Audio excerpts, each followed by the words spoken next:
en Cátedra Médica ya con el tema central del programa del día de hoy.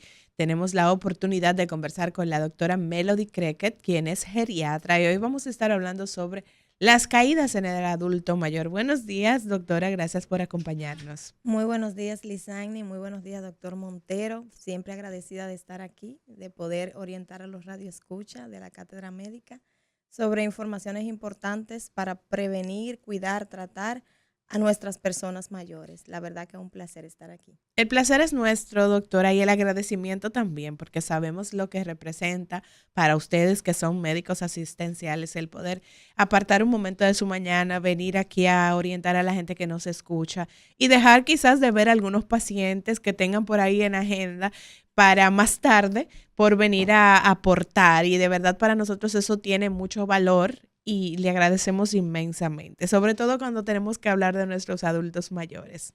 Así es, como te decía fuera del aire, para nosotros en geriatría el 90% del trabajo descansa sobre el familiar o el cuidador, así que orientar a la población de cómo cuidar a la persona mayor es parte de mi responsabilidad. Es como si yo estuviera en el consultorio, la verdad que sí. Qué bueno, doctora. Bueno, y el tema de las caídas es un tema frecuente en los adultos mayores, doctora, y hoy nosotros queremos iniciar planteando por qué el tema de las caídas representa un problema en cuanto a la salud del adulto mayor. Bueno, primero decir que las caídas representan un impacto en lo que es la salud física, Ujú. la salud emocional y la economía del paciente. Y esto va a repercutir, obviamente, en lo que es su calidad de vida. Ujú. Un adulto mayor que ha tenido una caída tiene una disminución significativa de su calidad de vida en todos los sentidos. Habla de que afecta física, emocional y económicamente. Física sabemos que el tema, por ejemplo, de una fractura, ya ahí trae complicaciones, hay que poner ciertas atenciones a esas fracturas. El tema emocional, doctora, ¿cómo afecta? Fíjate que la mayoría de los pacientes que han tenido una caída tienen trastornos emocionales que los llevan a desconfiar nuevamente de poder incorporarse, de poder hacer actividad física, Ujú. de poder ir a las reuniones familiares y el paciente termina retrayéndose. Termina incluso sin tener la limitación física como tal, el miedo es tal que le impide hacer una vida social con los familiares y demás. Y esto es peligroso porque puede hacer que el paciente termine en un cuadro de ansiedad o de depresión, producto de la Por el caída. miedo a, a volver a caerse. Y en el punto económico, doctora. Bueno, fíjate que una persona que ha tenido, por ejemplo, una fractura de cadera, que es una de las más frecuentes, más complejas y de mayor gravedad en el adulto mayor, generalmente va a estar condenado a un tiempo de recuperación en cama. Esto implica que la persona puede hacer complicaciones posterior al simple hecho de estar encamado, como son las neumonías, como son en este caso las neumonías por aspiración, o sea que por estar acostado por mucho tiempo o darle la alimentación acostado, se le vayan microalimentos al pulmón y ese paciente puede terminar en una neumonía por aspiración. Digamos que ese paciente también puede terminar en lo que son las úlceras por decúbito o úlceras por presión, por Ujú. estar ese tiempo de recuperación encamado. Y esto implica que tú vas a tener un mayor coste en la casa, que va a haber que contratar quizás a una persona para mejorar los cuidados, que la alimentación va a ser distinta, que hay que comprarse una cama de posición, por ejemplo, un colchón antiescara, que ya no se puede desplazar a recibir los servicios de salud. Y Sí. entonces ahí tiene que acudir a lo que es el geriatra y específicamente aquel que se dedica a hacer lo que es la consulta domiciliaria. O sea que es impactante O el sea que lo, coste. lo mejor es prevenir las caídas. Así es, doctor. Entonces, cuando tenemos un adulto mayor en casa, hay que hacer conciencia de que tenemos un adulto mayor y que tiene limitaciones de movilidad posiblemente. Entonces, muchas veces en nuestras viviendas no tenemos muchas veces las condiciones necesarias para la movilidad del adulto mayor. Entonces, ¿cuál sería, digamos, la recomendación que daríamos a aquellas personas que tienen un adulto mayor en casa para evitar que por alguna situación de la distribución de los espacios, etcétera, ese adulto mayor pueda tener una caída? Nosotros en geriatría le llamamos a hacer prevención en cuanto a lo que son las barreras arquitectónicas, que así se llama. Y es una de las cosas que te permite la visita domiciliaria, ver el entorno del paciente y ver la probabilidad que tiene el mismo de caerse. Iniciamos desde ver que el ambiente tenga una iluminación adecuada para que el paciente pueda visualizar bien, entendiendo que es una persona mayor y pudiera tener algunas alteraciones visuales. También el hecho de tener objetos en la casa demasiado que el paciente no pueda desplazarse con libertad. También el tema de las escaleras, el tema de los baños, colocar barras quizás apropiadas para la mejor movilización, chequear si hay alguna superficie que sea deslizante y colocar allí lo que son las alfombras antideslizamiento para ese tipo de pacientes. Incluso el tema de la cama, o sea, hay que verificar si el adulto mayor tiene una cama acorde a su capacidad, porque muchas de las fracturas de cadera se generan al paciente levantarse o irse a acostar a la cama. Entonces sí que es importante adecuar el ambiente. Doctora Melody, entonces, una pregunta, porque ahora con el tema de que estamos viviendo más, inclusive escuché un político famoso en estos días que cumplía años, cumplía 71, y dijo, no, yo estoy en la segunda juventud, creo, algo así, que creo que dijo. ¿A partir de qué momento entonces se está catalogando o cuáles son los criterios de edad o los rangos para considerar que estamos frente a un adulto mayor? Bueno, en nuestro país los 65 años. 65. 65 años. Hay países que hablan de los 70, de los 75 años, pero nosotros, República Dominicana y la mayoría de Latinoamérica, a partir de los 65 años. Muy bien. Ya decimos que es una persona adulta mayor. Obviamente, esa persona decía que está quizás en su segunda juventud, porque como usted decía, estamos en la década en la que estamos viviendo más y mucho se está trabajando a nivel de política, de concientizar sobre tener un envejecimiento activo, productivo y saludable. Y es a lo que nosotros apostamos en las próximas décadas. Hay mucho trabajo que hacer en cuanto a educación, pero es algo en lo que tenemos que montarnos sí o sí, doctor, porque hablamos que un país ya es un país de envejecientes como tal si su población supera el 15%. Y el último censo que se hizo ya hace algunos años, nosotros andamos por un 12% de la población que es adulta mayor. O sea, que eso está a la vuelta de la esquina. Doctora, usted hablaba de cómo adecuar esos espacios cuando tenemos un adulto mayor en casa, justamente como una forma de prevención. Pero además de cómo esté distribuido ese espacio que puede contribuir a que un adulto mayor tenga una caída, ¿cuáles otras causas ha podido usted identificar cuando se dan este tipo de situaciones con el adulto mayor? Bueno, hay causas que son propias del adulto mayor que predisponen a que él mismo tenga caídas. Por ejemplo, haber tenido una caída en el último año, eso te dice que es un paciente que hay que tener cuidado, que se puede volver a caer. Patologías o comorbilidades como son la hipertensión arterial, patologías cardíacas, sobre todo aquellas personas que tienden a padecer de algunos síncopes o pérdida brusca de la conciencia, arritmias que pueden generar también desmayos y demás. También el uso de medicamentos, es importante mencionarlo.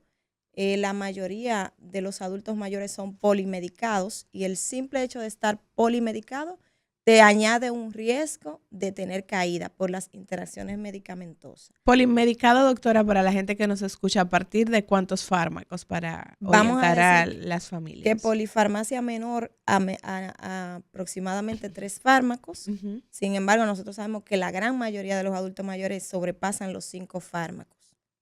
Entonces, la polifarmacia te suma un riesgo importante de caída en el adulto mayor. O sea, que lo ideal ahí sería poder ajustar esas medicaciones como una forma también de prevención, ¿no? Más que ajustar, Lizani, creo que se debe hacer supervisión Okay. de lo que es el impacto que tiene cada medicación en la persona mayor. O sea, siempre que yo voy a colocar un medicamento en una persona mayor, debo de vigilar el impacto que tiene ese fármaco en la calidad de vida del paciente, que no solamente influye lo que es la caída, sino también el sueño, si ese medicamento me va a poner al paciente a orinar mucho o no, que es un factor que te agrega riesgo de caerte, que la persona tenga que ir varias veces durante la noche a orinar, eso te agrega riesgo de caída también. Entonces, más que todo es supervisión del impacto de la medicación.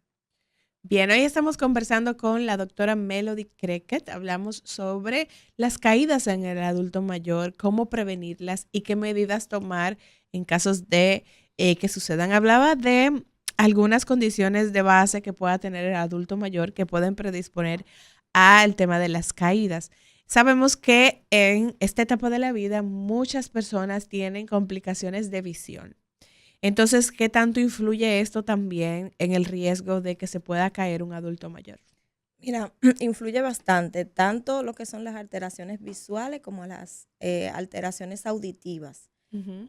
Recordemos que el equilibrio tiene mucho que ver con la salud auditiva por el sistema vestibular que nosotros tenemos a nivel del oído. Entonces, si yo tengo un adulto mayor con alteración visoespacial, yo voy a tener un adulto mayor que no es capaz de vigilar bien cuál es la altura, la profundidad, cuando está caminando, por ejemplo, en un escalón, en una escalera. Hay dificultad para tener una percepción apropiada de espacio y por tanto ese adulto mayor tiene muchísimo riesgo de O caer. sea, ese es ese adulto mayor que ve, pero tiene dificultad para poder medir quizás distancias, profundidad, Exactamente. al bajar un escalón, esa pisada Exacto. puede pisar mal. Exactamente. Entonces, a eso le agregamos siempre que hay que revisar siempre los lentes, la visión y la audición de la persona mayor. Ese tipo de revisión, doctora Melody, ¿cree que la hace el geriatra o debe el adulto mayor pasar con el especialista de oftalmología u otorrinolaringología? En primera instancia, nosotros lo hacemos como parte de la evaluación integral. Siempre le preguntamos a los pacientes, ¿está escuchando bien? Incluso le hacemos el examen físico porque puede darse el caso de una alteración auditiva simplemente por tener un tapón de cerumen. Claro, claro. Y el paciente, que no habla, que hace tiempo que no escucha bien. Y esto genera en los pacientes que se van aislando porque al no escuchar pierden la facilidad de estar en el ambiente, relacionarse. Y también puede llevar a un paciente a deprimirse, el no poder estar integrado socialmente. Doctora Melody, retomando un poco el tema de la polifarmacia y la pregunta que te acaba de hacer, el comentario que te acaba de hacer Liz, el, el geriatra, como tú bien decías, una atención integral. Entonces, cuando hablamos de polifarmacia es porque el paciente es hipertenso, es diabético, tiene algún trastorno muscular, en fin, todas esas cosas. Entonces termina yendo a diferentes especialistas. Entonces, ¿en qué momento la familia o el propio paciente tiene que tomar la decisión de comenzar a visitar un geriatra que tiene una atención integral distinta al individual que el cardiólogo, el diabetólogo, no sé qué? ¿Cuál es el momento, digamos, en que tenemos que comenzar a pensar en visitar el geriatra? Bueno, ese momento es a partir de los 65 años, como decía. A partir de los 65 años, todo adulto O sea, mayor. que yo tengo que pedir una consulta aquí cuando hablamos. Anótese, doc, póngase en agenda Haga su por ahí. cita. Debería estar como médico de cabecera un geriatra en el equipo, independientemente de que asista a sus diferentes especialidades, que es lo que nosotros le llamamos a la fragmentación de la medicina por especialidad. Y esto aumenta calidad de vida a la persona mayor, porque a ciencia cierta cada especialidad va a velar por su órgano. Claro. Sin embargo, cuando tú tienes un manejo integral, se puede hacer lo que nosotros llamamos un consenso con cada especialista. Mira, yo realmente necesito usar este diurético. Mira, pero yo realmente necesito que durante la noche él no se me levante tanto a orinar porque puede resbalarse en el baño, caer, se puede desmayar. Mira, pero que los niveles tensionales no nos gusta a nosotros los geriatras mantenerlos tan bajitos porque tú tienes bajo flujo en ese paciente, se puede desmayar y demás. Es bueno hacer un consenso, la verdad que sí.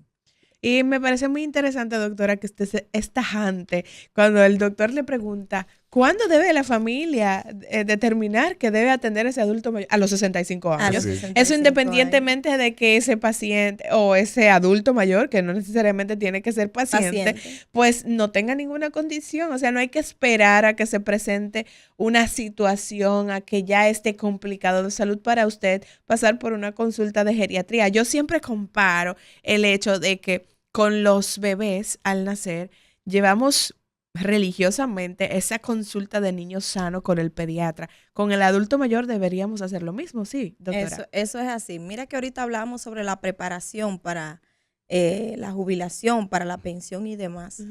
Fíjate que aunque tú seas un adulto mayor sano, controlado, vamos a decir, de tus patologías de base, o si no tiene ninguna, como hay pacientes, es importante, incluso desde el punto de vista psicológico, que tú te vayas preparando para entender a tu nuevo organismo, Ujú. quizás a tu nuevo ritmo, a tu nueva forma de vivir. Así que aunque la persona mayor no esté enferma como tal, es bueno porque nosotros le podemos brindar esa asistencia, esa orientación, enviarlo quizás a interconsulta con psicología, para que la persona vaya mentalizándose de que a partir de aquí, como le digo yo a alguna de mis pacientes, usted es una princesa, a partir de aquí usted no haga nada, solo dedíquese a ser linda. Algunas pacientes que a veces no quieren reducir un poco el ritmo de vida que llevan. Sí. O sea que es importante, incluso para la preparación psicológica, Ujú. empezar a recibir asistencia de un geriatra. Ahí hay un tema, doctora, porque hay muchos ya a partir de los 65 años, muchas personas que se sienten con el vigor de seguir en sus actividades de manera normal y cuando se les plantea quizás que deben ir a visitar a un yo no soy ningún viejo. Yo no soy ningún viejo, yo no tengo que ir para geriatría, yo estoy bien, yo estoy funcional, yo estoy trabajando, yo estoy en mis fuerzas. Entonces, por eso la importancia, y hacemos el énfasis aquí, de usted ir por esa consulta para poder garantizar que usted siga siendo funcional por más tiempo y que pueda seguir en esa condición de virtud por más tiempo también. Doctora, usted hablaba también de condiciones como la hipertensión que pueden constituirse en un riesgo para que el paciente o el adulto mayor pueda tener esas caídas que son tan peligrosas en muchos casos. Aquí, ¿cómo monitorear adecuadamente que se mantengan esos niveles de presión arterial en sus niveles adecuados para evitar entonces ese riesgo o reducirlo? Bueno, los chequeos rutinarios son importantísimos. Nunca descuidar lo que son sus chequeos de rutina. Se supone que el paciente debe, por lo menos, depende del adulto mayor, acudir a su cardiólogo, a su geriatra o médico internista, quien sea que le esté siguiendo, por lo menos cada 4 o cada 5 meses para hacer chequeos regulares de ver, porque por ejemplo tenemos el caso de que algunas personas mayores con la edad ya la presión no se le está elevando tanto porque su sistema, vamos a decir, adrenérgico, lo que es la adrenalina, ya no tienen la misma capacidad de respuesta. Y entonces, si el paciente no acude a su chequeo de rutina, podemos seguir dándole medicamentos de más miligramos y él ya no los necesita, puede hacer una hipotensión. Claro. Y esto es una de las causas importantes de caída en la persona mayor.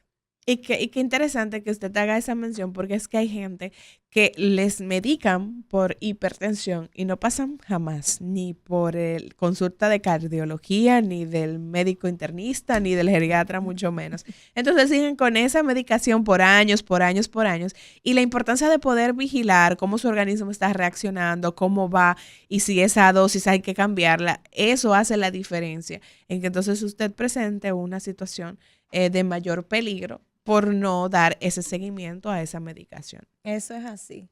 Hablábamos ahorita del sistema de salud y es que nosotros tenemos que dejar esa costumbre de ser pacientes catastróficos y me voy a incluir Ay, ay, ay. como parte de la población. Aquí nosotros hacemos medicina catastrófica. Sí, Sí. No claro. hacemos prevención en ningún sentido. Es- Entonces, es momento de que la población empiece a educarse y a crear conciencia de que la prevención es lo mejor. Doctora, ¿y tenemos en el país suficientes geriatras para responder a esa creciente demanda? Ya usted decía, el último censo reflejaba que ya en la población adulta mayor era un 12% de la población, o sea que estamos hablando de 1 millón y tanto de adultos ya con mayores de 65 años, e inclusive el mismo censo reportado que teníamos 4.000 ciudadanos dominicanos que ya estaban llegando a los 100 años. Entonces, tenemos suficientes médicos geriatras en la República Dominicana para responder a esa demanda creciente. Bueno, nosotros andamos, si mal no recuerdo, por los 140 y tantos geriatras en el país. Muchos aquí en el Gran Santo Domingo, La Vega, Bonao, Santiago. También hay una gran parte por ahí por el Cibao. Y entiendo que por lo menos para empezar a trabajar hay suficiente. Claro, tendrían que agregarse muchísimo más, la verdad que sí.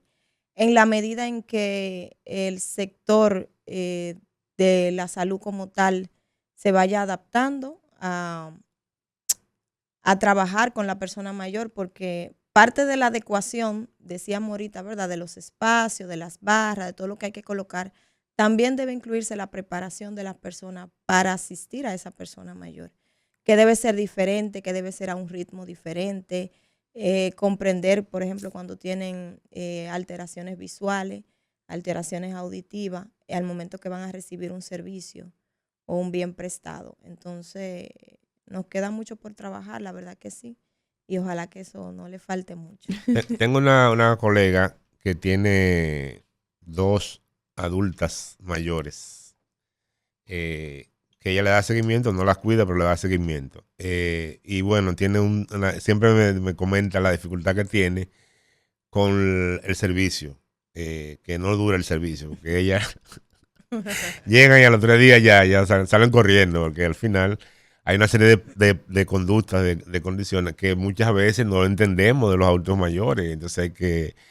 Entonces, en ese sentido, también en República Dominicana nosotros no tenemos el hábito de personas formadas como cuidadores, que no necesariamente tienen que ser médicos o enfermeras, sino personas que tengan alguna formación básica de cómo manejarse y cómo tratar a un adulto mayor. ¿Hay alguna formación en ese sentido en República Dominicana o la gente va aprendiendo de oído, como yo Mire, digo? a raíz de un plan piloto que se está llevando a cabo por el gobierno, en donde aquellos familiares que cuidan a una persona mayor, se le va a estar haciendo algún tipo de depósito, creo que son 8,000 pesos. Se ha empezado un poquito la ola de empezar a formar cuidadores. Ya. Y yo misma, por la necesidad que he visto de que el paciente sea bien medicado, bien cuidado, bien tratado, también estoy formando cuidadores. El año pasado hice un taller para cuidadores y este año nos adelantamos y ya lo hicimos el día 3. Y creo que es una fuente de empleo importante y que viene a traer mucha solución en cuanto a lo que son los cuidados en la persona mayor, que como le digo, es el 90% de nuestro trabajo. O sea, la garantía de mi trabajo como médico depende 100% del cuidador y del familiar. Porque en este caso sabemos que la mayoría de los adultos mayores son dependientes. Sí. O porque tienen alguna limitación física o porque tienen algún deterioro cognitivo. Entonces, nada, exhorto a la población a que se eduque, no solamente en términos de trabajo, sino que quizás todos nos vamos a ver involucrados en cuidar a una persona mayor o un día llegar a hacerlo, si Dios nos permite la dicha. Y es un área muy bonita, la verdad que el adulto mayor suele ser muy incomprendido, pero entiendo que la población debe sensibilizarse porque cada vez van a ser más adultos mayores y que todos los sistemas deben irse adaptando al ritmo, que es un poco más lento de la persona mayor. Doctora, en ese sentido, lo que ha podido ver cambios quizás en un paciente que antes un familiar sin conocimiento lo cuidaba desde lo que sabía y luego de recibir esa orientación como cuidador, ¿cómo cambia la condición de ese paciente desde la experiencia que ha podido ver con esas personas que ha formado? Mira, te voy a decir un ejemplo simple. Un adulto mayor es muy difícil que exprese tener sed, porque con los años se va perdiendo esa capacidad de respuesta, como mencioné, y se va perdiendo esa sensibilidad a la falta de agua.